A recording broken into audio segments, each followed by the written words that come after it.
Hello everyone, welcome to commerce Adda 24/7। My name is Aman Mehta और आज हम एक नया चैप्टर शुरू करने वाले हैं जिसका नाम है कंपनी अकाउंट्स। अलग अलग नाम से इसको जानते हैं, प्यार से इसको कंपनी अकाउंट ही बोलते हैं। इसमें आप पढ़ेंगे शेयर कैपिटल के बारे में और बहुत अच्छे से पढ़ेंगे। तो इस चैप्टर के अंदर सबसे खास बात क्या है? सबसे खास बात यह है कि इसके अंदर थियरी है बहुत अच्छी, जो कि आपके क्लास 12th में बहुत इंपॉर्टेंस रखती है। और अगर हम बात करते हैं CUET की, तो CUET में उससे ज़्यादा इंपॉर्टेंट है। तो ज़रूर पढ़िए, साथ साथ पढ़िए और एंड तक पढ़िए, बहुत मजा आने वाला है आज की क्लास में। ठीक है, तो सबसे पहले देखते हैं कंपनी होती क्या है। कंपनी अकाउंट्स पढ़ रहे हैं तो हमें कंपनी के बारे में पता होना चाहिए। तो company means a company incorporated under this act और एनी प्रीवियस कंपनीज लॉ। तो यहां पर कौन से दिस एक्ट, ये कौन सा एक्ट है? इस एक्ट का नाम है कंपनीज एक्ट 2013 और इसमें ये डेफिनेशन दी है कंपनी के बारे में कि कंपनी होती क्या है, जो इस एक्ट के अंदर क्या होती है, इनकॉर्पोरेटेड नहीं बनाई गई होती है। या फिर पिछले किसी कंपनी लॉ में, पिछला कौन सा लॉ था? कंपनीज एक्ट 1956 था। खैर उसकी बात हमें करने की जरूरत नहीं है, लेकिन ये किस तरह की डेफिनेशन है, इसलिए हमने एक और अच्छी सी डेफिनेशन ली जो प्रोफेसर हेने ने लिखी है। A company is an artificial person created by law having separate entity with perpetual succession and a common seal. अब इन भाई साहब ने क्या किया, इन्होंने सारे फीचर्स लिए और सबको एक बोरे में डाल करके बंद कर दिया और बोल दिया कि ये डेफिनेशन है। तो यहां पर चलो ठीक है, इसको भी मान लेते हो। इसमें इससे थोड़ा सेंस बनता भी है कि कंपनी क्या एक आर्टिफिशियल पर्सन है, यानी ये नेचुरल पर्सन नहीं है। ये क्या, ये नेचुरल पर्सन नहीं है, ये क्या है, आर्टिफिशियल पर्सन है। यानी जो खा नहीं सकता, सो नहीं सकता, ऐसी चीज है। ये कानून ने बनाई है, क्रिएटेड बाय लॉ। ठीक है, कानून ने बनाया, कानून की, ठीक है, लीगल प्रोसेस के थ्रू, प्रोसीजर के थ्रू हम करते हैं इसको, इनकॉर्पोरेट बनाते हैं। हैविंग सेपरेट एंटिटी, इसकी अलग पहचान होती है। जैसे पार्टनरशिप अभी तक हमने पढ़ी, तो उसके अंदर क्या देखा है कि पार्टनर और पार्टनरशिप की जो लीगल पॉइंट ऑफ व्यू से अगर एग्जिस्टेंस देखा जाए तो दोनों एक ही हैं। लेकिन यहां पर क्या है, यहां पर कंपनी अलग है और उसके मेंबर्स अलग होते हैं। विद अ परपेचुअल सक्सेशन, यानी कंपनी की क्या है, परपेचुअल सक्सेशन है, नेवर एंडिंग। ये क्या है, नेवर एंडिंग है, चलती ही जाएगी, इसका जीवन खत्म नहीं होगा जब तक कि इसको हम through the process of law इसको हम खत्म नहीं करते, वाइंड अप नहीं करते। और इसकी एक कॉमन सील भी होती है, जैसे इंसान के सिग्नेचर होते हैं, इसकी कॉमन सील एक ठप्पा होता है जो स्टैंप लगाती है ये, क्योंकि साइन तो कर नहीं सकते ये। तो ये क्या कहते हैं, हमने पढ़ लिया इसकी डेफिनेशन को। आई होप आपको क्लियर होगी।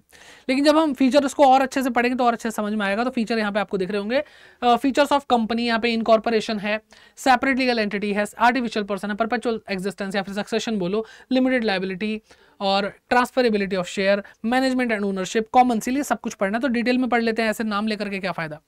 तो सबसे पहले आता है इनकॉर्पोरेशन के बारे में। इनकॉर्पोरेशन वर्ड का मतलब होता है बनाना। किस चीज को बनाना? कंपनी को बनाने की बात हो रही है बेसिकली यहाँ पर। तो ये एक फीचर कैसे है? फीचर ये इसलिए कि अपने आप नहीं बनती, बनाई जाती है। तो और बनाई भी जाती है लीगल प्रोसेस के थ्रू, इसलिए ये स्पेशल फीचर में आती है। Company is an artificial person, ये क्या है, एक आर्टिफिशियल पर्सन है। बार बार आपको इरिटेट करेंगे बोल बोल के कि एक आर्टिफिशियल पर्सन है, आर्टिफिशियल पर्सन है, ताकि आपको पता चले कि इसको बनाया गया है। ठीक है, created through the process of law. ये कैसे क्रिएट हुआ भाई? ये कंपनी क्रिएट होती है through the process of law, that is the companies act. Process of law कहां पे दी है? कंपनी एक्ट में दी है, either under the present companies act 2013 और under any previous company act. ठीक है, समझ में आ गई बात हमें। फिर अगला जो पॉइंट आता है वो है सेपरेट लीगल एंटिटी। सेपरेट मतलब अलग, लीगल मतलब कानूनी रूप से, एंटिटी का मतलब आइडेंटिटी यानी पहचान। तो इसकी कानूनी रूप से अलग पहचान होती है, किससे? इसके मेंबर्स से। तो company is an artificial person, फिर से बोला, having legal entity separate from its share holder. Share holder word तो सुना होगा ना, जो शेयर खरीदते हैं। शेयर क्या? शेयर कैपिटल, वही पढ़ेंगे इस चैप्टर में। ठीक है, तो यहां पे बताया कि इसकी अलग पहचान है क्योंकि कानून ने इसको अलग देखा है। ठीक है, कानून की नजरों में, in the eyes of law, इसकी एक अलग पहचान होती है। फिर थर्ड आता है आर्टिफिशियल पर्सन। क्लियर बता ही देंगे अभी आर्टिफिशियल पर्सन का मतलब क्या है। In the eyes of law it is an artificial person. ये आर्टिफिशियल पर्सन किसकी नजरों में है? कानून की नजरों में है। इट कैन ओन प्रॉपर्टी, ये प्रॉपर्टी खरीद सकता है। Enter into contract, company contract में एंटर हो सकती है अपने नाम से। ठीक है, कंडक्ट बिजनेस, ये अपने नाम से बिजनेस कर सकती है। स्यू और be sued for its debt and action, तो जो भी इसने उधार लिया या दिया है, जो भी एक्शन इसने किए हैं उसके लिए ये केस कर सकती है। सीयू मतलब केस कर सकती है, केस फाइल कर सकती है, और उस पर भी केस किया जा सकता है। कंपनी केस कर भी सकती है तो कंपनी पे भी लोग केस कर सकते हैं, क्योंकि इंसान है, आर्टिफिशियल ही क्यों ना हो, है तो इंसान, तो इसके पास कुछ पावर आती हैं जो कि एक आर्टिफिशियल पर्सन के पास होती है, कि प्रॉपर्टी खुद के नाम पे खरीद लेना, कॉन्ट्रैक्ट में एंटर हो जाना, बिजनेस कंडक्ट करना, केस करना और करवाना। ठीक है, तो ये चीजें हैं। फिर बात आती है परपेचुअल एग्जिस्टेंस की। तो जब हमने ये चीजें पढ़ी थी तो हमारे टीचर्स क्या बताते थे, और वो एग्जांपल बेस्ट है, सदाबहार है, कि भाई चार मेंबर थे कंपनी के, कार में जा रहे थे किसी मीटिंग में, कार को बम से उड़ा दिया। क्या कंपनी है या नहीं है? कंपनी अभी भी है, क्योंकि अभी अभी हमने पढ़ा कि इसका जो लीगल एंटिटी है, सेपरेट लीगल एंटिटी है, इसकी अलग पहचान है अपने शेयर होल्डर से। सारे शेयर होल्डर मर जाए लेकिन फिर भी कंपनी जिंदा है। ठीक है, ओके। तो a company has a perpetual succession या फिर परपेचुअल एग्जिस्टेंस बोल सकते हैं। That is its existence is not affected by the death. कि इसका मतलब क्या हो गया कि जो कंपनी का एग्जिस्टेंस है, अस्तित्व है, वो अफेक्ट नहीं होता, प्रभावित नहीं होता बाय द डेथ, ल्यूनेसी और बैंक्रप्सी ऑफ इट्स मेंबर या फिर शेयर होल्डर। कि अगर इनके जो मेंबर हैं, शेयर होल्डर हैं, मेंबर बोलो या शेयर होल्डर बोलो, बात एक ही है कि उनकी डेथ हो जाए, ल्यूनेसी मतलब वो पागल हो जाए, या फिर वो बैंकरप्ट यानी कंगाल हो जाए, कोई फर्क नहीं पड़ता। अब आपके मन में आएगा सर फिर जब ऐसा अगर मान लो सारे मर गए तो फिर कंपनी कौन चलाएगा? तो बेटा उसके लिए वैसे कोर्स में भी नहीं है आपके, लेकिन मैं आपको बता रहा हूं कि उनके बदले में देखो कंपनी का एग्जिस्टेंस है, शेयर तो जिंदा ही है ना, शेयर तो है, शेयर होल्डर नहीं बचा, और शेयर जिसके पास होते हैं उनके नॉमिनी होते हैं, तो वो शेयर किसी और को मिल जाएंगे उनके बदले में जो उनके नॉमिनी थे, बात खत्म। तो शेयर होल्डर तो उनकी जगह पे कोई और भी आ जाएगा। ठीक है, the life of company comes to an end. Company की लाइफ तभी एंड मतलब अंत तक पहुंच सकती है ओनली बाय वाइंडिंग अप, कि जब हम उसको खत्म बंद कर रहे हैं, through the process of law. तो भाई लॉ की प्रोसेस की वजह से कंपनी बनी थी, पैदा हुई थी, तो मरेगी भी उसी प्रोसेस के थ्रू। ठीक है, बात समझ में आ गई।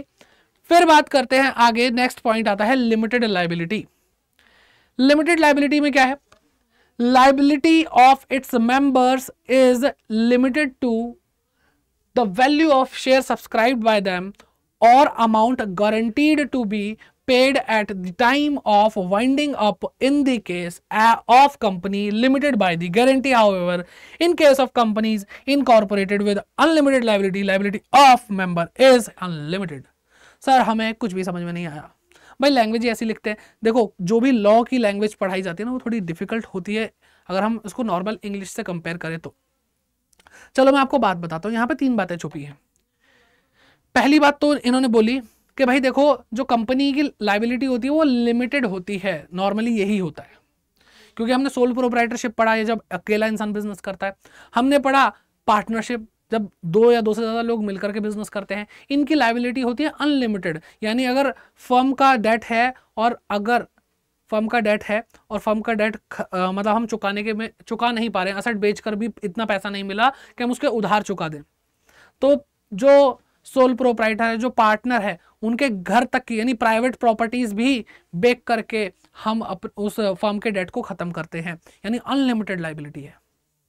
लेकिन कंपनी केस में नॉर्मली होता है लिमिटेड लायबिलिटी, कि अगर मैंने मान लो 1000 रुपए का शेयर खरीदा है तो मेरे 1000 रुपए ही डूबेंगे, इससे ज्यादा नहीं होगा।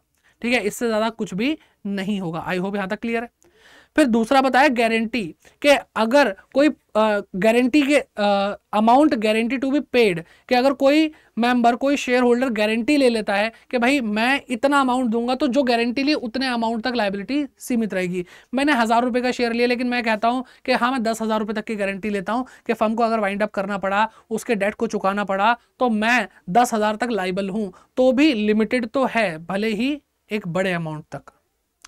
फिर बात करते हैं अनलिमिटेड लायबिलिटी। अगर कंपनी को बनाया ही जाएगा अनलिमिटेड लायबिलिटी के तरीके से, तो फिर वो तब अनलिमिटेड हो सकती है, अदरवाइज लिमिटेड ही रहती है। तो कुल मिला के ये 3 बात कही गई थी और 3 कैटेगरी में लायबिलिटीज को हम पढ़ सकते हैं। ठीक है, आगे के लेक्चर्स में मैं एक बार आपको इसको फिर से रिव्यू करवाऊंगा, क्योंकि इसकी थियरी बहुत है, बहुत सारी है। ठीक है, और आप इसको एंजॉय भी करेंगे क्योंकि इसकी थियरी काफी डिफरेंट टेस्ट देती है आपको। फिर बात आती है आगे ट्रांसफरेबिलिटी ऑफ शेयर। अब सबसे पहले मैं आपको बताऊंगा कि मान लो ये टोटल कैपिटल है, एक बॉक्स के थ्रू मैं शो कर रहा हूं, और इस बॉक्स के बहुत सारे टुकड़े हैं। ठीक है, तो अब ये जो टुकड़ा है इसको हम बोलते हैं शेयर, और ये किसका टुकड़ा है बेटा, कैपिटल का, तो शेयर कैपिटल हो गया। कि सोल प्रोप्राइटर, पार्टनरशिप, इन सब के केसेस में जो कैपिटल होती है वो कैपिटल होती है, लेकिन इसके केस में शेयर कैपिटल होती है इनकी, यानी कंपनी की कैपिटल छोटे छोटे टुकड़ों में टूटी हुई होती है और किसी बिजनेस की नहीं होती, सिर्फ कंपनी की होती है। और एक शेयर को खरीदा जा सकता है, ठीक है, एक एक शेयर को खरीदा जाता है, खरीदते हैं लोग। आप अगर स्टॉक मार्केट, शेयर मार्केट के बारे में पता करेंगे तो आपको पता चल जाएगा। तो ये जो शेयर खरीदे होते हैं, अब मैंने अगर मान लो कोई शेयर खरीदा, मान लो रिलायंस कंपनी का शेयर खरीदा, तो मैं रिलायंस कंपनी का शेयर मैं आपको भी बेच सकता हूं। क्या मुझे कोई रोकने आएगा? नहीं आएगा। तो कंपनी के केस में ट्रांसफरेबिलिटी ऑफ शेयर की बात अगर हम करें तो कैसी होती है? फ्रीली ट्रांसफरेबल होते हैं। सर क्या सारी कंपनी के केसेस में ऐसा होता है? नहीं। ये जो मैं आपको बात बता रहा हूं ये पब्लिक कंपनी के केस में बता रहा हूं कि पब्लिक कंपनी का अगर कोई शेयर है तो मैं उस शेयर को फ्रीली ट्रांसफर कर सकता हूं, यानी बिना किसी से पूछे अपनी मर्जी से मैं वो शेयर, अगर मैंने खरीदा तो मैं किसी और को भी बेच सकता हूं। आई बात समझे? लेकिन अगर हम बात करते हैं प्राइवेट कंपनी की, तो प्राइवेट कंपनी के केस में क्या होता है? फ्रीली ट्रांसफर नहीं कर सकते, रिस्ट्रिक्शंस होती हैं, ठीक है, रिस्ट्रिक्शंस होती हैं। तो share of a company are freely transferable except in case of private company. देखो साफ साफ लिखा है कि फ्रीली ट्रांसफर होता है, लेकिन किसके सिवा? In the case of private company. Private company के केस के अलावा अगर हम बात करें तो प्राइवेट कंपनी के अलावा बचा क्या? Public company. तो transfer of share of private companies is regulated by its article of association. तो आर्टिकल ऑफ एसोसिएशन एक तरह से ये मान लो ऐसा डॉक्यूमेंट है जो कंपनीज के लिए रूल्स बताता है कि भाई इस कंपनी के ये रूल्स है। तो अगर आर्टिकल ऑफ एसोसिएशन के अंदर जो जिस तरीके से बताया गया है, प्राइवेट कंपनी के आर्टिकल ऑफ एसोसिएशन के अंदर जिस तरीके से बताया गया उस तरीके से प्राइवेट कंपनी के शेयर को ट्रांसफर किया जाएगा, लेकिन फ्रीली ट्रांसफर नहीं होते, ठीक है। फिर आगे बात करते हैं मैनेजमेंट एंड ओनरशिप। ये बहुत प्यारा टॉपिक है, बहुत क्यूट है। देखो अब बात यह है कि अगर हम रिलायंस कंपनी की बात करें, पब्लिक कंपनी की बात करें, या फिर हम प्राइवेट कंपनी की भी बात करते हैं, प्राइवेट कंपनी के मैक्सिमम जो नंबर्स ऑफ मेंबर होते हैं वो 200 होते हैं।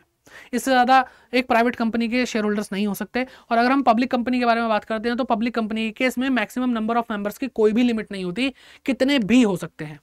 अब यहाँ पे तो बहुत डर लग गया हमें कि भाई अगर 150 करोड़ की आबादी है हमारे देश में, तो अगर मैं 150 करोड़ तो छोड़ो, मैं कहता हूँ 1 लाख लोगों ने भी एक कंपनी के शेयर खरीदे हैं, तो ये बहुत डेंजरस है कि अगर ओनर बोले कि मैं चलाऊंगा कंपनी, मेरे हिसाब से चलेगी, तो 1 लाख लोग मालिक हैं, तो जब सभी मालिक है तो सबकी सुननी चाहिए।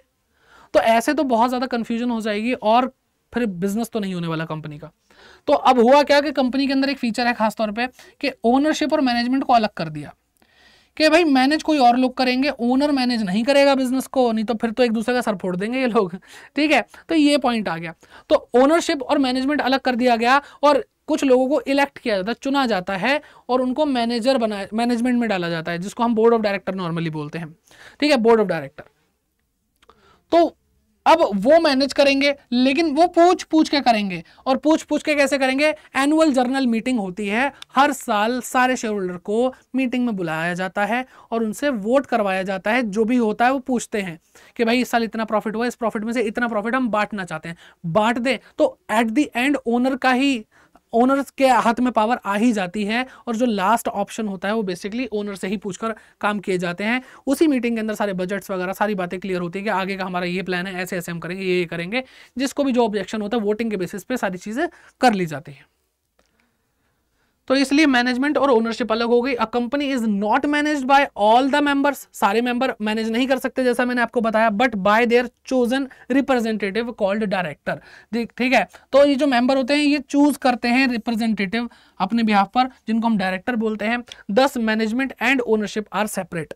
तो इस तरीके से क्या हो गया भाई, ओनरशिप और मैनेजमेंट सेपरेट हो गया। आई होप ये जो पॉइंट था वो मैंने आपको पूरा तसल्ली से क्लियर करके दिया है, ठीक है। आगे बात करते हैं, जो लास्ट ऑप्शन आता है वो है कंपनी कॉमन सील। कंपनी की कॉमन सील मैंने आपको बताया बिल्कुल ठप्पे की तरह होती है, साइन की तरह होती है। अ कंपनी मे और may not have a common seal. ये बात ध्यान रखना, जरूरी नहीं है कि होना ही चाहिए कॉमन सील, हो भी सकती है और नहीं भी हो सकती है कॉमन सील। अगर है कॉमन सील है तो वो हर इंपॉर्टेंट डॉक्यूमेंट पे अफिक्स की जाएगी, यानी ठप्पा लगाया जाएगा, ठीक है, हर इंपॉर्टेंट डॉक्यूमेंट पे कंपनी के। तो ये 8 पॉइंट थे फीचर्स के जो हमने अच्छी तरह पढ़ लिए। इसके आगे थोड़ा सा एक क्या कहते हैं टॉपिक और पढ़ लेते हैं, जिसको हम बोलते हैं डिफरेंस, किसके बीच में, पार्टनरशिप और कंपनी के बीच में। वैसे तो बहुत नॉर्मल सा टॉपिक है लेकिन फिर भी पढ़ लेते हैं। सबसे पहले हम बात करते हैं मोड ऑफ फॉर्मेशन, कैसे बनाई जाती है। तो भाई पार्टनरशिप बनाई जाती है इंडियन पार्टनरशिप एक्ट 1932 के हिसाब से कि भाई एक एग्रीमेंट बनाओ, एग्रीमेंट के थ्रू पार्टनरशिप बनती है। एग्रीमेंट ओरल भी हो सकता है, रिटन भी हो सकता है, जो रिटन होता है उसको पार्टनरशिप डीड बोलते हैं, सब कुछ पढ़ाया हुआ है। कंपनी कैसे बनती है, कंपनीज एक्ट 2013 के अंडर जो रजिस्ट्रेशन करवाएगा वो कंपनी बना देगा, उसके अंदर जो प्रोसेस दी है वैसे काम होगा, ठीक है। फिर दूसरा पॉइंट आता है कि रेगुलेशन एक्ट, कौन सा एक्ट पार्टनरशिप को चलाता है, कौन सा एक्ट कंपनी को चलाता है। तो पार्टनरशिप को चलाने वाला एक्ट है इंडियन पार्टनरशिप एक्ट 1932 और कंपनी को इस टाइम चलाने वाला एक्ट जो है वो है कंपनीज एक्ट 2013। फिर आता है नंबर ऑफ मेंबर, तो ये भी हमने पढ़ा हुआ, पार्टनरशिप में मिनिमम 2 लोग तो होनी चाहिए और मैक्सिमम 50 लोग हो सकते हैं as per section 464 of companies act 2013, ठीक है। फिर बात आती है कि कंपनी के केस में कितने मैक्सिमम लोग हो सकते हैं। ये बात मैंने आपको बताई थी कि पब्लिक कंपनी के केस में मैक्सिमम लोग हो सकते हैं अनलिमिटेड, लेकिन अगर हम प्राइवेट कंपनी की बात करें तो 200 लोग से ज़्यादा नहीं हो सकते। अगर हम मिनिमम की बात करें तो 7 लोग कम से कम होने ही चाहिए एक पब्लिक कंपनी को बनाने के लिए मिनिमम, और मिनिमम कितने, 2 लोग होने चाहिए एक प्राइवेट कंपनी को बनाने के लिए। और प्राइवेट कंपनी का एक और रूप होता है जिसको हम बोलते हैं 1% कंपनी, ओपीसी, और उसमें नाम में लिखा 1% कंपनी, तो इसमें एक ही मेंबर होगा, मैक्सिमम भी और मिनिमम भी, ठीक है। फिर आगे कुछ और पॉइंट्स हैं हमारे पास। लायबिलिटी के बारे में बात करी तो लायबिलिटी अभी मैंने आपको बताया अनलिमिटेड होती है, और यहाँ कंपनी की लायबिलिटी में 3 होते हैं, लिमिटेड, ठीक है, लिमिटेड लायबिलिटी, ठीक है, कितना शेयर जितना ले रखा है, फिर liability limited by the guarantee, guarantee जितनी दे रखी है, और अनलिमिटेड लायबिलिटी, तो ये थोड़ा डिफरेंट तो है ही। फिर डिस्ट्रीब्यूशन ऑफ प्रॉफिट, प्रॉफिट कैसे बांटा जाता है, जो भी पार्टनरशिप डीड के अंदर या जो भी हमने एग्रीमेंट किया उसके अंदर जो भी हमने share profit sharing ratio decide करें उसके बेसिस पे बांटा जाता है, ठीक है। और कोई एग्रीमेंट नहीं है तो इक्वल बांटा जाता है।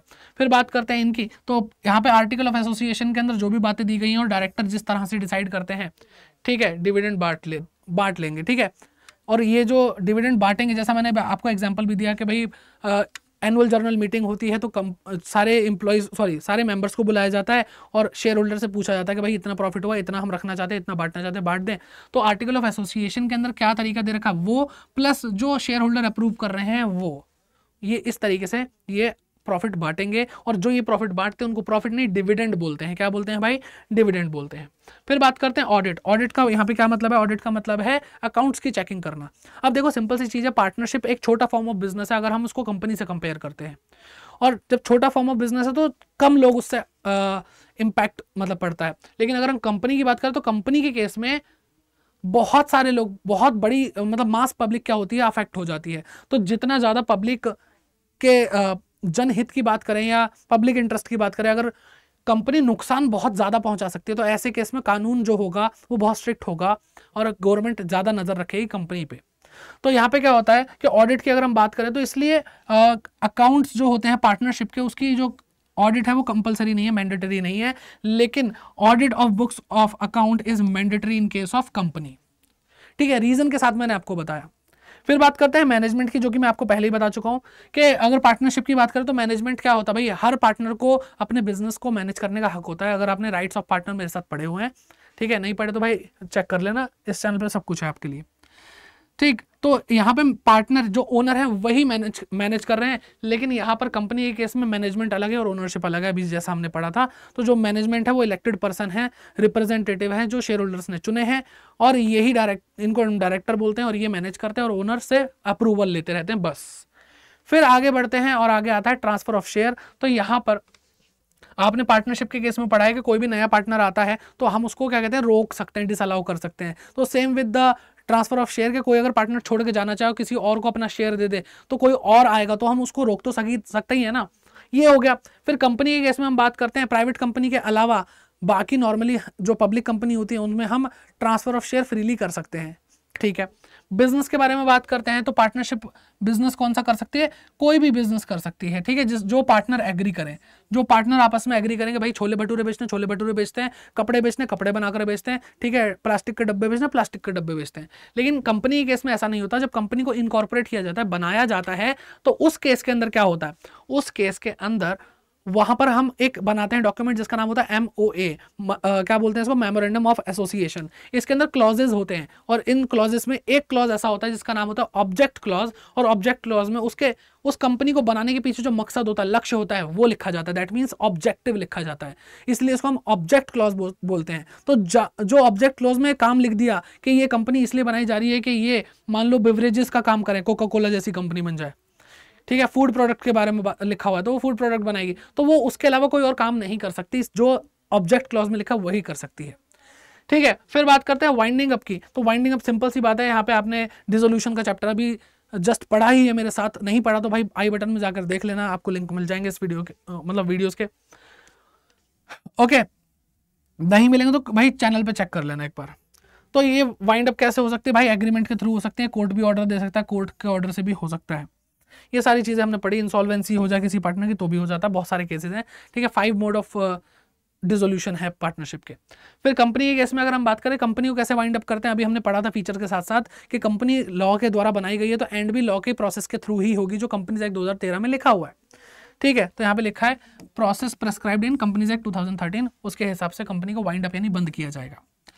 फिर लास्ट में आता है स्टेबिलिटी की बात करते हैं। तो स्टेबिलिटी तो भाई बहुत बेकार है इनकी, भाई पार्टनर की डेथ हो जाए, पार्टनर रिटायर हो जाए, इंसॉल्वेंसी जो कुछ भी हो जाए, भाई बहुत ज़्यादा असर पड़ता है पार्टनरशिप को, बार बार रिकंस्टिट्यूशन डिसोल्यूशन ये होता रहता है।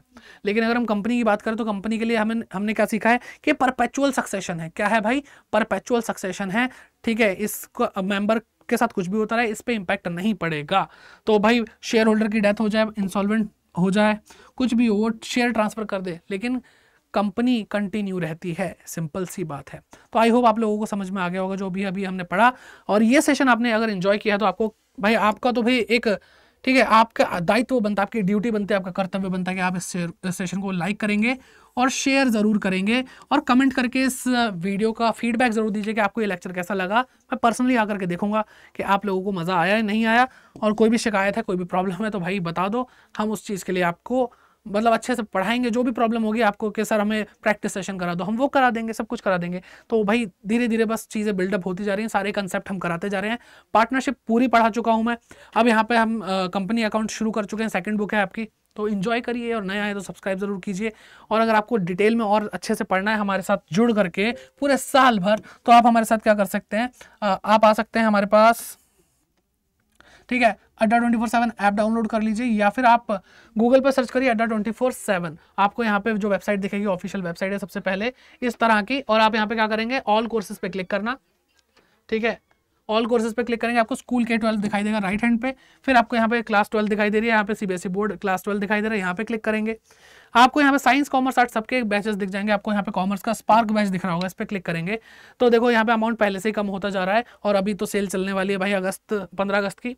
तो यहाँ पे आप क्या करेंगे, बाय नाउ पे क्लिक करेंगे, एक कोड लगाएंगे तो आपको और ज़्यादा डिस्काउंट मिलने वाला है। तो Y550 लगाइए, और जैसे ही आप ये लगाएंगे Y550 तो आपको डिस्काउंट और ज़्यादा मिल जाएगा। और ये जो प्राइस है इसमें आपको क्या क्या पढ़ा जा रहा है, account, business studies, economics, mathematics और इंग्लिश, सब कुछ पूरा का पूरा सिलेबस। ये आपके 1 महीने का एक्सपेंस हो सकता है अगर आप ऑफलाइन कोचिंग कहीं से ले रहे होंगे, और यहाँ पे आपको जिस तरीके से पढ़ाया जा रहा है वो प्रॉपरली एक एक चीज़ डिटेल में पढ़ाई जा रही है, आप खुद देख सकते हैं। तो आई होप आप लोगों को सेशन में मज़ा आया होगा। तो नेक्स्ट क्लास में भी आप ऐसे ही जुड़ेंगे 7 बजे।